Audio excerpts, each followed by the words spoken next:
तुम्हें इसे उठाने की जरूरत नहीं। भाभी, ये गुस्सा नहीं है, ये उससे कहीं ज्यादा कह रहा है। मुझे लगता है मुझे धोखा दिया गया है। तो मैं कैसे उस इंसान को माफ कर दूं जिस पर मैंने बेइंतहा भरोसा किया, खुद से ज्यादा यकीन किया। सोचें जरा, उन्हें जब भी देखूंगा उन दिनों को याद करूंगा जब हम भाइयों की तरह थे।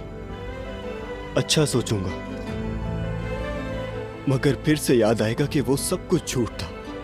हर बार मुझे पहले से ज्यादा दुख होगा। मेरी कमजोर तरीन हालत में जो कुछ भी मेरे साथ हुआ, मुझे वो बार बार याद आता रहेगा। अभी तक समझ नहीं आया।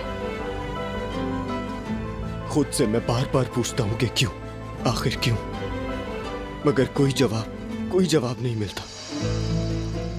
सबब इतना बड़ा हो सकता है जो किसी को, खास तौर पर उस शख्स को जो तुम पर यकीन रखता है, तुम्हें भाई कहता है, उसे मारने का जवाब दे सके।